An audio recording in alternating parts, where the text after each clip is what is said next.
Welcome to AP Computer Science. We're going to talk about inheritance today, and I've got some working examples of code here that uses inheritance.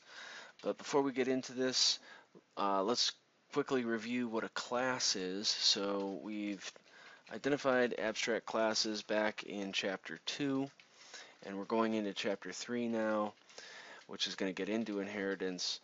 So just to quickly review, a class is a description of an object. So we're using the animal kingdom as our example here. So we're going to be describing the animal kingdom, and in this particular code, we're describing a lion. And that the lion class is going to be an extension of the mammal class, which is where the inheritance is going to come in. Now to set up classes, just so that you remember, all of these classes are set up exactly the same. I've got the properties in the first 3 lines, and then I have the method in the following 4 lines at the bottom. So these first 3 lines in each one of these classes kind of tell me the characteristics, the attributes. In this case, the string variables are facts, just describing what a living thing is, what an animal is, what a mammal is, what a lion, what a tiger is. And then down here, that's where each one of these classes is going to write the description. So you can kind of think of the top part of the class with the properties as what it is, and then down at the bottom, the methods tells us what it will do. And in this case, this is just writing to the screen. That's the action. Okay, so all of these classes are pretty much the same except for the facts. So a tiger has these 3 particular facts. The lion has these 3 facts. A mammal has these, animal, living thing. Alright, so that's just a brief tour of those classes, and then I have a main method that's going to run the whole thing. So now let's get to inheritance. So back to the lion class. A lion is a mammal, and a mammal is an animal, and an animal is a living thing. So there's our relationship. So these are all related, and a lion is related to a tiger, but not in the way that we want to describe it. We want to describe exactly what is a lion, but we don't want a tiger. So I have the non-example over here that a tiger is not a lion. So it's not going to be inheriting anything from lion, but it will still inherit from mammal, an animal, and living thing. So if we were to create a much bigger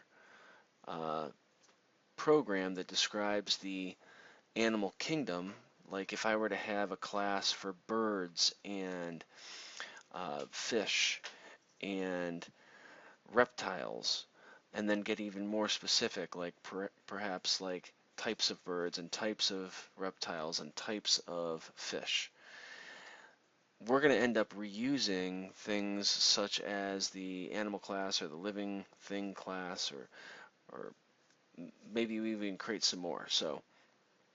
But it's really good to compartmentalize your code like this for code reuse, which is probably the biggest feature of it, is we get to reuse code instead of having to rewrite it, and then also to help us organize ourselves. So let's just see how this is going to work. So first of all, up at the top, I'm saying a lion extends mammal. So let's take a look at mammal. So mammal is going to it's going to have its own facts, and it's going to print everything that an animal is. So this is in turn inheriting from animal, and it's also going to print to the screen what makes up a mammal. And then the same thing is happening in animal. So more things are getting written to the screen, but more specifically, it's talking about the animal. And then if I get all the way to the top of this hierarchy, the living thing just simply describes what a living thing is. It's alive, it's active, it's organic. So All right, so if I go back down through this, what I should end up seeing is all of those descriptions. So 3 of these, 3 of the animal, 3 of the mammal, and 3 of the lion. So a total of 12 descriptions. And the same thing is true for the tiger. But what I don't want to see is the description of the tiger in the lion description. So there's one other thing that I'm going to kind of preview next, and that's encapsulation.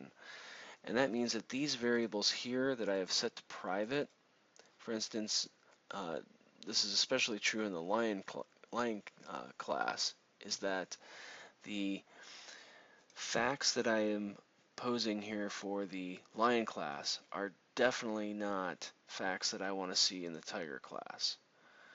That's what makes them distinctly different. So I do not want to share them. I want to keep them private. So think of the private word as like a secret that only this class knows about. If I were to make them public, like this, our describe methods in each one of these classes shares those secrets, but only if we let it. So if we want to print the facts to the screen, we can go ahead and say what they are, but we're not going to let anybody change those facts. We're not going to let the animal class or the living thing class or the mammal class manipulate those particular facts. So we're going to keep them private, and only if we want to say what they are, we're going to put them in the methods. So later on when we're making other programs, what we would use that for is we would manipulate those variables, do all of the calculations within a class, but then really maybe perhaps only share the result. So we really only want to keep all of that information and all that data from being accidentally manipulated or even intentionally manipulated by some other part of the program. All right, let's go ahead and run it, and we can show how that this inheritance is going to pan out. And I'm just going to isolate the lion class for now by taking out this code. So in order for us to run lion, I'm going to call the lion class and create a variable of it. So Larry is a lion, and he's going to be a new instance of the lion class. So that's how I would instantiate or create a new variable of the lion class. So basically, Larry is a lion. And now what I want Larry to do is describe what a lion is. So I'm going to call that describe lion method in the class. So let's go ahead and push play. So here's all the descriptions of what a lion is. Now over in the lion method, all we had were these 3 facts. So here again, proving thanks to inheritance, it gives a much more complete description of here's a living thing, and here's what an animal is, and the next 3 is what a mammal is, and the final 3 talk specifically about a lion. So a lion should share all of these traits from the animal kingdom, from living thing to animal to mammal. And really all I had to do was link them together and then print only the 3 things of what a lion is. So again, try to scale this up in your mind to being a much larger animal kingdom diagram where you've got reptiles and fish and all kinds of animals everywhere, and you could then reuse sections of the code over and over again. Or perhaps it's a game that you're making in which you're going to have to kind of inherit perhaps certain characteristics that a player might earn as they travel through the game. Okay, so let me go ahead and I'll add this second part here just to further the inheritance example one more time with tiger. So the last 3 lines here in what makes up a lion are not in the tiger description because this is our non-example. We're going to inherit the traits of living thing, animal, and mammal, but distinctly, we're going to add to the tiger class those descriptions of a tiger. And because those variables that we put up here, those are private. So this is an example of inheritance, and I hope that made sense to you. So if you do have any other questions, please email me or see me in class.